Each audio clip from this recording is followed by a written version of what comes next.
One thing about me is I'm always late to the party. I'm always reading the hyped books years down the line because I am just not somebody who gives into hype. Since it's Pride Month, I thought that I would pick 3 popular queer authors and read them for the first time. This includes Timothy Janofsky, Anita Kelly, and Tori Peters. It's true, I have not read any of these authors despite seeing them popularized for years. Now, these are just popular in my eyes. The way I'm going about this book is authors I feel are popular in the queer community in the bookish space. So these are the 3 authors I've been wanting to read who are popular, and their books are popular too. I'm so excited to read these books and see if they are actually worth the hype. If you're new here, hi, I'm Alex. I'm a trans man who loves to uplift queer and trans books. So if you're into that, feel free to hit subscribe. It's Pride Month, so you're required to. If that's your thing, I would love to have you a part of my bookish community.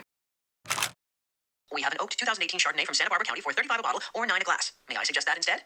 The man at the table, salt and pepper hair, immaculate fingernails, expensive watch, doesn't even flinch or look up from his menu as he says, "No, you may not."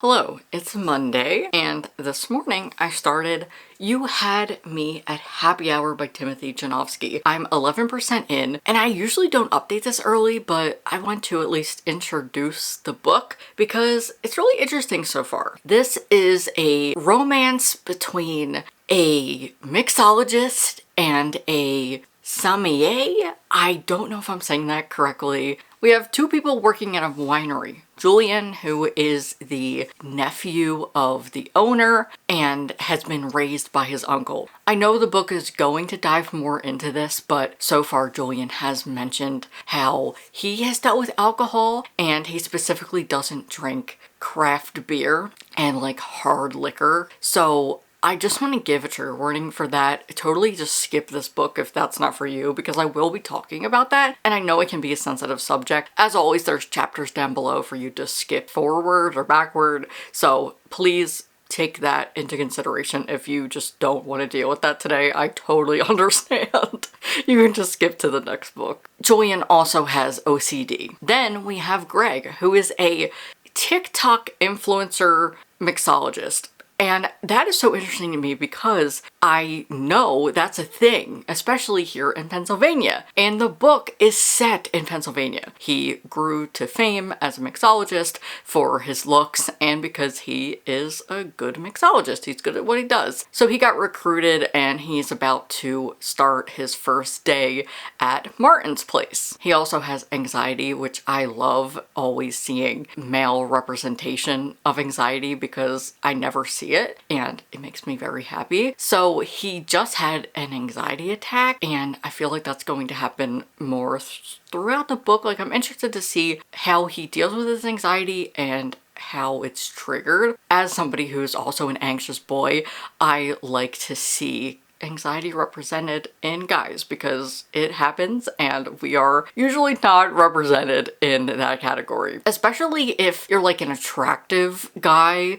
and you seem more outgoing, people will be like, oh, you couldn't have anxiety, but it doesn't matter. Anxiety chooses you. It does not matter what you look like, how you interact with people. Anybody can have anxiety. But this book is set in Allentown, PA. So I'm from Pennsylvania, if you don't know that. And it's really interesting. I've been to Allentown before, but it's a little far. They are calling it a small town, which I guess it is, because like it's not a city or anything. I guess it is small, but to me, when I think small town, I think like small rural town where like there's no main roads and there's not like fast food chains and you're kind of in the middle of nowhere. And I know that that's not realistic for every small town. So I will say, yes, this is technically a small town, even if I don't feel like it is. You know, I always love books set in PA, so I'm interested to see how the rest of this book goes. I thought that the TikTok influencer stuff would be a little cringe, and it kind of is, but I also don't mind it because of how I think the book is going to go. Maybe we talk about how being an influencer can affect Greg in some ways, especially having anxiety. And I'm interested in the marketing aspect of like how we're going to grow this winery that is about to close or is like on the brink of closure. That's why Greg is being brought in to help boost sales. So I'm really interested in that part, but I'm enjoying this so far. I like the writing, it's not too bad. And again, the influencer stuff can be a little cringe, but I know here in PA specifically, there are people who are influencer mixologists. So it's not unrealistic to me personally. And I don't think it's doing too much. I'm interested to see how the rest of that goes, because is it going to go into cringe territory? Because sometimes when I read social media and books, they never get it right. And then I'm just like, this is really cringy and not even true. But I honestly think it's done really well, because there was a scene that talks about having a sponsorship and having deliverables and how Greg had to send over some reels and things like that. That is realistic so far. So I'm gonna continue to read this throughout the day. I feel like it's gonna be pretty quick. It's only like 7 hours, and this is the shortest audiobook. The other audiobooks for this video are 10 to 12 hours. Once I get to the 50% mark, I will update you, unless I have anything else to update before then. Hi, yesterday I finished up You Had Me at Happy Hour by Timothy Janofsky. Here are my thoughts. I liked it, but it wasn't my favorite thing, and I'm a little conflicted. So we have Greg and Julian. Julian works as a sommelier at his Uncle Martin's restaurant, Martin's Place. The restaurant is struggling, and Uncle Martin stumbles upon Greg, a flirty TikTok influencer who is a mixologist, and he's very good at it. Once Greg is recruited, he comes from New York to Allentown, PA, to this little small town restaurant to help them grow and stay alive. And Greg is having a wonderful time. He is very charismatic and he is helping boost reviews. However, there is a minor conflict that happens that changes the trajectory of this story. Of course, at the beginning we have sort of an enemies to lovers, but I think it could just be like a grumpy character. So Julian is like, why is this guy here? He's not a big fan of him until he gets to know him more and they are forced to work together. They start to grow some feelings and eventually become friends with benefits. But those feelings develop into a full relationship. So there's a lot of conflict in the sexual relationship as well as the work relationship, and I liked how it was approached, because workplace relationships can be very difficult, so I thought that that was written well. I did like the writing. I just think this wasn't for me. It was very explicit, and I'm not somebody who is a huge fan of sexually explicit books. We also have mental health and neurodivergent rep. Julian has OCD and struggles with intrusive thoughts, and Greg has anxiety. I will say I was so happy to see this representation, because we could have just had a silly, goofy romance between two men in the workplace and that could be it, and I still would have enjoyed that. Even though this is a spicy romance, there is a lot of heavy topics here, so please know that before going into this book. We do talk about alcohol, toxic relationships, and a lot about abandonment issues and family issues. Both men do not talk to their parents, or they have a strained relationship with them. Julian, for instance, was taken in at the age of 10 by his aunt and uncle due to his mother struggling with alcoholism. There is a lot of graphic detail about that, specifically a car accident that his mother got in and was drunk driving with him in the car. Please know about that.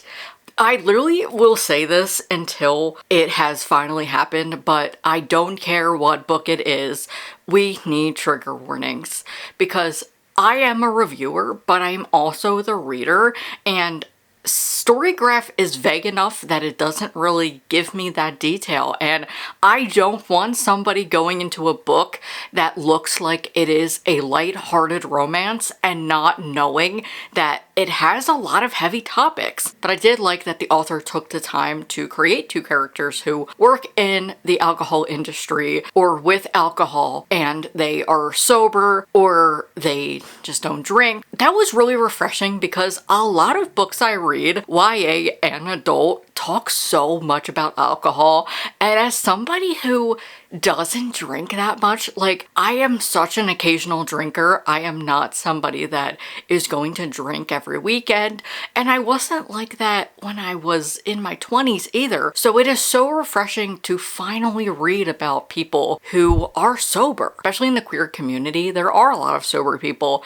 and you can feel left out of certain hangouts and events because they are at a brewery or they are alcohol driven, and it can be really uncomfortable. So I'm really happy that we had that discussion, because there are some characters in the book that are like, what do you mean you don't drink? So I think that that was very well done, and I appreciated that. If you've read this or you just want more books with sober main characters who are queer, I highly recommend Second Chances in Newport Stephen by TJ Alexander. This is a second chance romance between a trans man and his ex-boyfriend from high school. Our main character is trans and he's sober and talks about that experience. That was so nice to see. Now, that's everything I liked. I didn't hate this by any means. I liked the conversations and the romance was nice. For the writing, I thought it was well done. I liked some of the choices and I felt like I was able to connect to the characters. I also read the audiobook, so that helped me to dive into the characters more and feel like I was in the story. I did like the audiobook. It was very good, but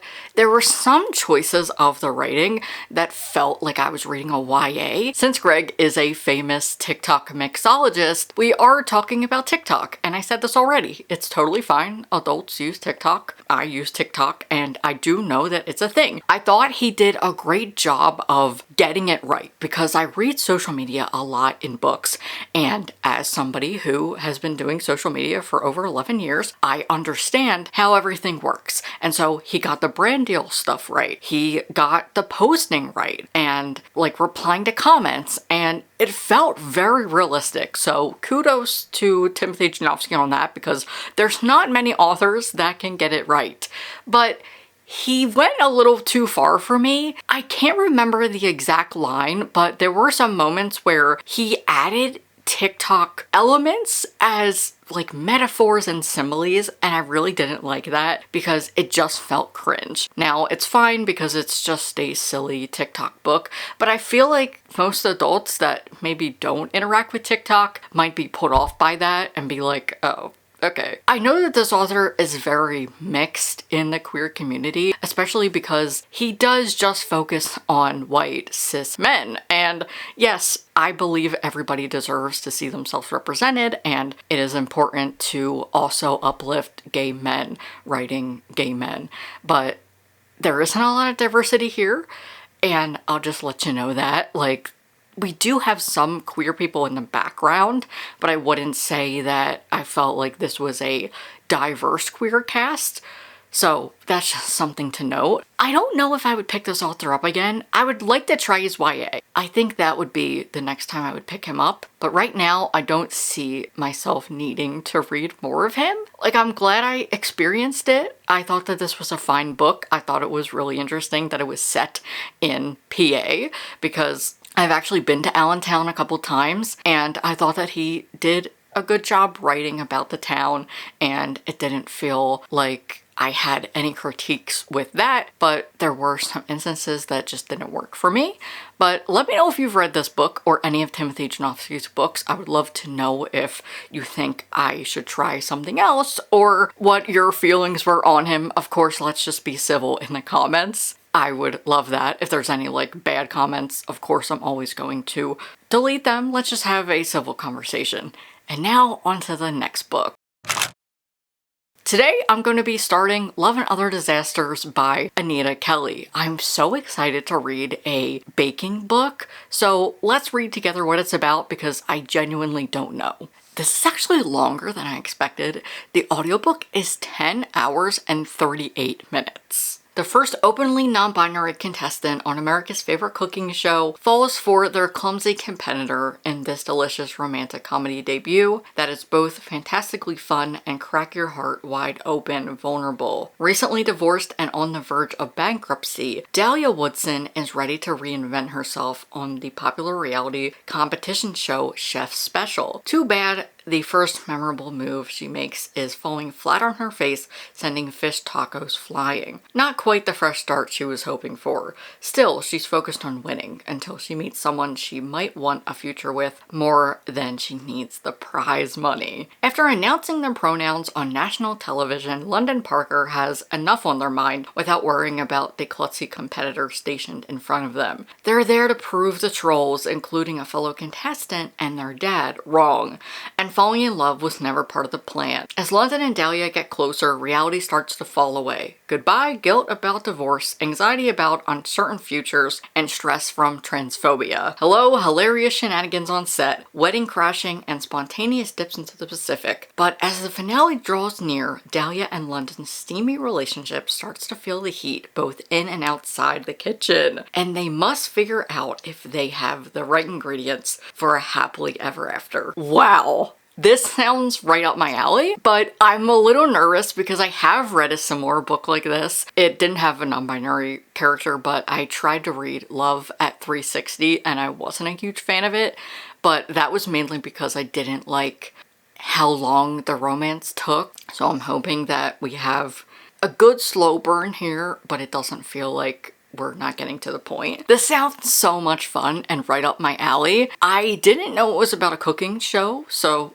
clarity on that. I thought it was baking, but the cover doesn't really tell you much, so it's totally fine. I'm excited. I've never actually read a cooking show before. Usually I just read baking competitions. So I'm gonna hit play and I'll see you in a bit. Much later. Hi. It's Sunday, June 22nd, and I have been without power for 4 days.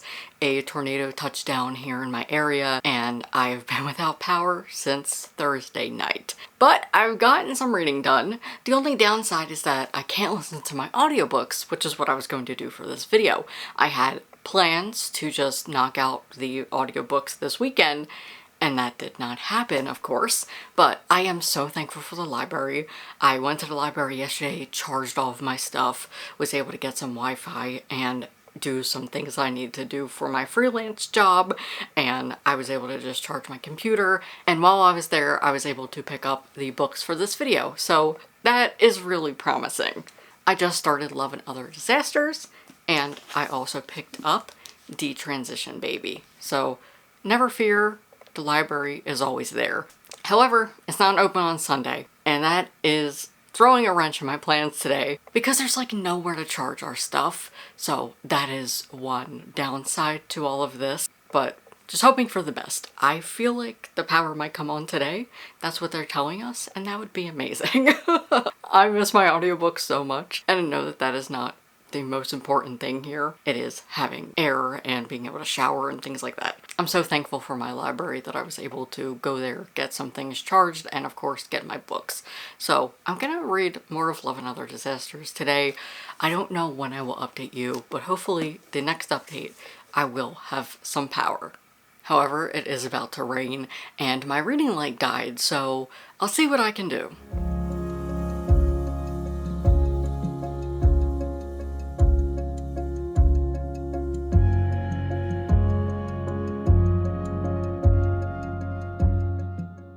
Hi, it's Wednesday and I have had power for the last 3 days. I'm so thankful. It was rough, but we survived it. I am 50% into Love and Other Disasters. I have been listening to the audiobook, which is awesome, but during the power outage, I was able to read 100 pages of this, so it reads very fast, and I'm having a good time with it. But it's not something I'm obsessed with, which is such a bummer. However, I've already requested on Libby another book by this author, so it's safe to say I'm enjoying their writing and the book. My feelings are complicated because I really love the cooking aspect. I like seeing the behind the scenes of being on this reality cooking show, and our main character London is the first non-binary contestant, and there's a lot of feelings there. I just am not jiving with the third person writing style, which I usually do like. I like to read third person,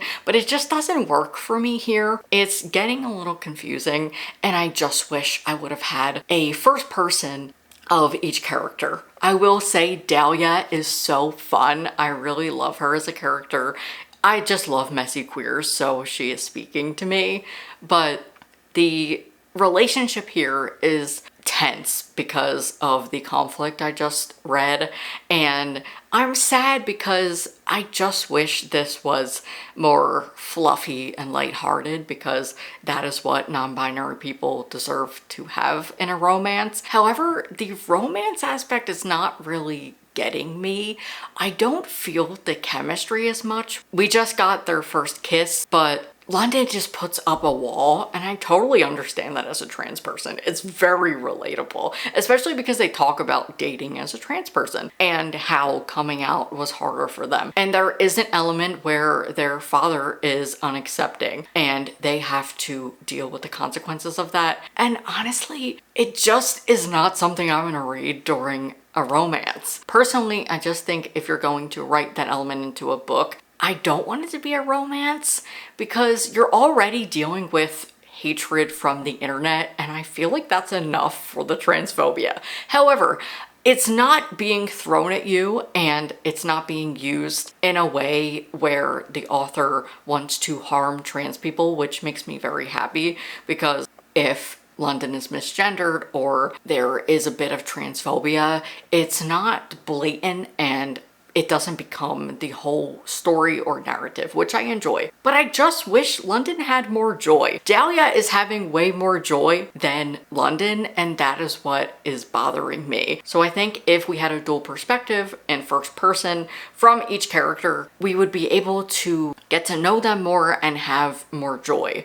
I am only 50% in, so maybe we get more joy, but it feels like Dahlia is more likable, and I wish that London could be more likable. Dahlia is coming off of a divorce, and she is just dealing with so many things. She is clumsy, and she has a bunch of anxiety, and I just love her so much. She's great. I'm really curious to see what happens, because currently they are nervous to see what happens if either of them gets eliminated, because it's like, hey, we're having this fling, but what happens when we're not here anymore and we don't get to see each other every day and have to move on? So I'm really curious to see how Anita Kelly finishes their books, because are we gonna get a third act breakup? Are we going to have a joyous ending? I'm really curious to see what happens. I know that they are a beloved author, so hopefully the ending is strong for me, but at the moment I'm still enjoying it, and I'm really happy. I'm glad to have the audiobook, because for me sometimes I just need to have the characters' voices if we have multiple characters, because this is set on a TV show.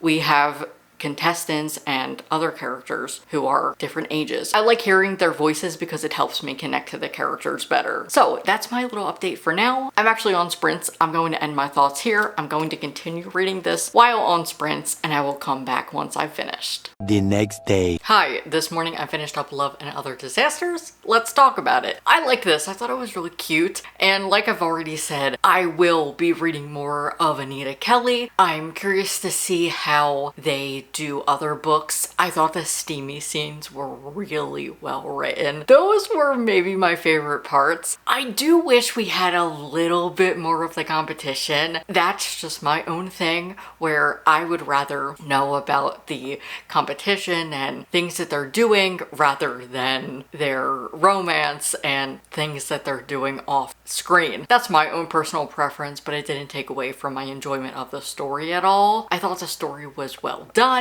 I still wish London had more joy. There is a lot weighing on them because they are the first non-binary contestant on this show, Chef Special, and they do endure some transphobia. Their dad is unaccepting and they have to go through all of that. But in the end, I still wish we had gotten more of a perspective from them. I want to backtrack on what I had said previously, because I was saying they didn't have any chemistry, and it sounded like I was trying to say it's not dual perspective. It is, but it's dual perspective in third person, which can be really confusing for me. So I still stand by wishing it had first person instead, because it was a little confusing. I am just a reader that needs to have a chapter that says the character's name and what they're doing, and sometimes when they are written in third person, it can confuse me. So that's my only minor critique, but I still wish London had more joy. There's some funny moments, but I feel like we did focus on Dahlia more, and there needed to be more of a balance there. But I really enjoyed this, and I'm really glad I was able to finally read the audiobook because I had bought it on Libro.fm many years ago, and it helped my enjoyment of the story because the narrator, who I can't remember at the moment, but I'll have their name on the screen, did a wonderful job. I liked how they were able to create a voice for each character. They nailed it. But overall, those are my thoughts on Love and Other Disasters. I feel like I don't have too much to say because I did enjoy it. I liked the chemistry of the characters, but it does take some time for them to get to a point where they are catching feelings for each other and like each other. But I did enjoy the perspective of them getting to watch themselves on TV for the first time.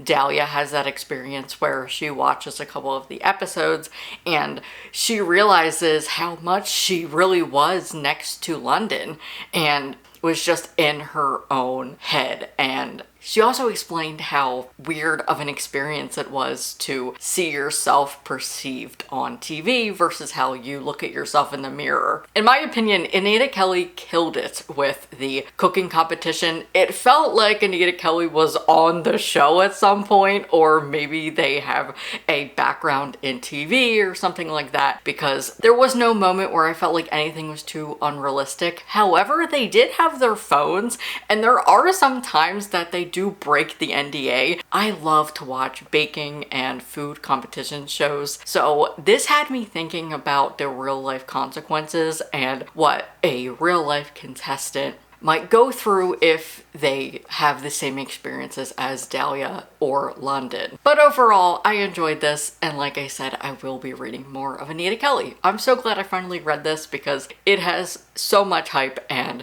I have been meaning to get around to it. If you've read it, let me know your thoughts. And now on to the final book.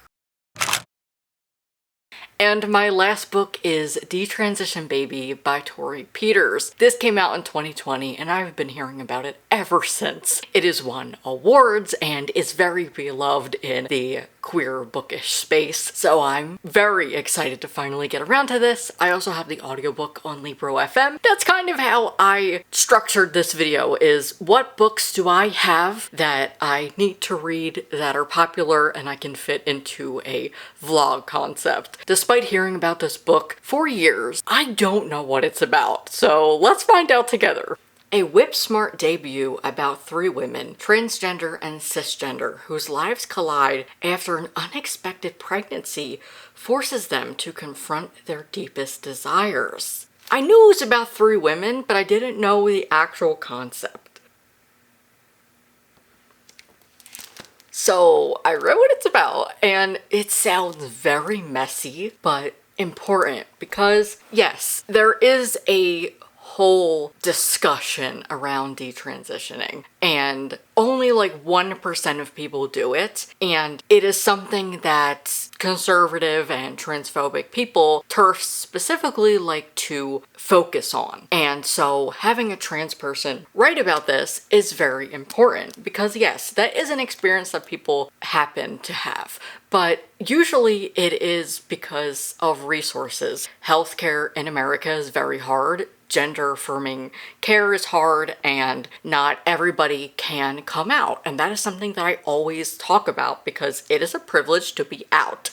And I think this is going to be a book that I really love. I love messy queers, and I love when books aren't stereotypical about trans issues because we're not a monolith and there needs to be diverse stories about trans experiences. So I'm gonna pop on the audiobook and I will be back once I'm at the 50% mark, or if there is something that I just need to update about. This is 10 hours of audio, so I'm a little intimidated by it, but still excited. I'm glad I got a copy from the library because it has been fun to hybrid read, listen to the audiobook while I am physically reading. So that's what I'm gonna do with this, and I will see you later. Hi, it's Saturday, and I'm still reading Detransition Baby. I think what my problem with this book is going to be is the length. I just feel like it's too long. I'm 50% in. I will say this book is very complex. We have a bunch of different narratives and discussions about being in the trans community, especially as trans women and white trans women. We've mainly focused on Ames, who has detransitioned and is living life as a cis man, though he has lived his life as a trans woman for many years. I really like the layers of talking about being trans in society and how hard it really can be, especially for trans women. Besides that, the plot of this book is Ames gets a woman pregnant. He thought that couldn't happen because he's been on estrogen for so long, but it happens. He knocks up a woman he works with, and the story goes from there. Reese has always wanted to be a mother. She's a trans woman who Ames dated, and Ames proposes that they have a family together. Him, Katrina, and Reese can help to raise this baby. So Reese has just met Katrina, and that's where I stopped. Really curious to see what happens. I'm not a huge fan, like I'm not loving it, but I do like the conversations. I just think this is going to be the type of book that I need to read until the very end to know what I think, but it's very layered. It's reminding me so much of Disappoint Me, which is a book I recently read, and so I think that's a great comp title at the moment. If you enjoyed Detransition Baby, you will probably like Disappoint Me, only because it has similar conversations and talks about being a trans woman. So I was actually supposed to upload the video today, but I went to an NHL draft party yesterday, and you know everything with my power outage last week that I am just going to spend the rest of the night wrapping this up, and I'll try and get the video out tomorrow on Sunday. Obviously, I've been working on this video all month, and the power outage did not help me, but I did go out and socialize yesterday, and that was fun. So today, I am just having a chill day, reading and playing some Sims.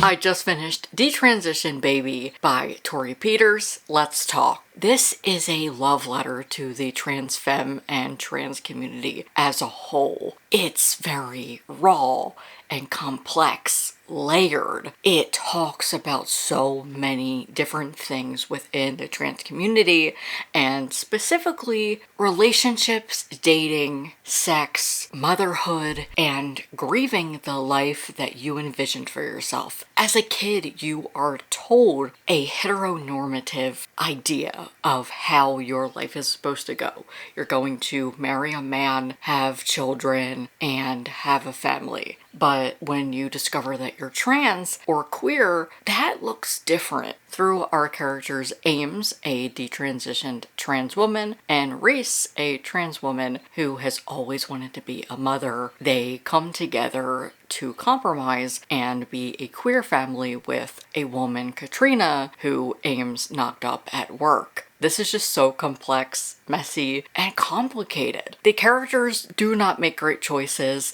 They are selfish, but this is such a raw depiction of transness. Now, I'm a trans man, so I don't have the same experience as trans women do, but this specifically talks about white queers and white trans women, and I really enjoyed that commentary. And you could tell that the author pulled from her own anger and rage, which is what I love in trans books. However, I was just waiting for a eureka moment where I was like, oh, this is my new favorite book. This is so good. But it didn't come. And I just think that's me with literary fiction. Last month, I read Disappoint Me by Nicola Dinan, which is also about a trans woman, and they have similar themes here. But I had the same feelings here where I wanted something to grip me enough that this would be my new favorite book, but it didn't happen. But I can still acknowledge that I enjoyed the social commentary in this book and I enjoy it and recommend it. So I'm having the same reaction here because I thought that this was really well done. The character work was great, the storytelling. I listened to a majority of this book on audio and I thought the audio was awesome and I really enjoyed it. I don't think I would have been able to get through this book without the audio because it is quite lengthy. It's a little over 340 pages, which isn't bad, but I feel like this could have been shorter and more condensed. But I understand the hype. I think this is so important for non-traditional trans narratives to be popular, especially books by trans femmes and trans women, and the fact that it talks about detransitioning not in a negative light, more in a sensical light. And as we're talking about themes and discussions about being trans, I don't want to spoil it too much if you haven't read it, but if you have, you probably know what I'm talking about. So I appreciate and admire what this book did. It's such an important read, and just to have stories like this exist and to be winning awards and be popular, I love that. But of course, we need to continue to highlight BIPOC trans authors because they do not get the recognition they deserve. I am going to link some reviews down below by trans women that will give you a better idea of the book because I just feel like my review is not enough and I don't want anyone to not read this book because I said that it's not good. You're probably not going to do that, but if you were thinking that, I still want you to give this a try if it is something that you enjoy. But the trigger warnings are intense. I will leave my Storygraph reviews down below of all of the trigger warnings because after this video I'll compile everything. After this video I'll compile all my trigger warnings and I always put them in my reviews over on Storygraph. So please note that this is an intense book. It does have a bunch of slurs, there's abuse, and some transphobia. It's a messy book. If you like complicated stories centering trans femmes, I highly recommend this book. Even though it wasn't for me or my favorite thing, I still acknowledge what it did and I recommend it. Now let's wrap up this video. I read 3 popular queer books in the bookish space and I didn't find one that I absolutely loved, which is such a shame. But I think there's a bigger conversation here that the popular books are usually by white authors. It is very important to be reading, pre-ordering, and uplifting BIPOC authors, and that is something that I strive to continue to do on this channel, but the majority of queer books are very white. Publishing is very white, and so if I were to do this video again, I would read more popular BIPOC authors. So if you enjoyed this video and you want to see me do another round of it, do let me know and I'll try and do my best to do this again because it was fun. I don't read a lot of hyped authors and maybe this is the reason why. I will say, out of all of the books, Love and Other Disasters was my favorite and is an author I would continue with. I think I would read Tori Peters again because I didn't hate the writing or the characters, so I would be interested to see what else she has in store. I know she recently came out with a new book. I believe it's called Stage Dreams, so I would like to check that out, and if you've already read it, let me know your thoughts in the comments. But I am a little disappointed that I did not come out of this video with a new favorite. Thank you so much for watching and clicking on this video. I really appreciate it. If you're new here, hi, I'm Alex. I am a trans man who loves to uplift queer and trans books on my little corner of the internet. So if you're into that, feel free to hit subscribe. It's free and it's Pride Month, so you're required to do so if you would like to become a part of my community. The best way to support this video is to give it a like and leave a comment, anything about any of the books that I mentioned in this video, or you can just leave a rainbow emoji. Thank you to my top patrons for their support this month. If you want exclusive content and to support me, a small trans creator, I'm doing a sale over on Patreon right now. It ends on July 8th. It gives you 60% off my 2 tiers, the paperback pal or the bookish bundle. There is so much content there already. I treat it as my little streaming service and I would love to see you over there. If you would like to watch more, I will link another video here and you can subscribe there. Bye.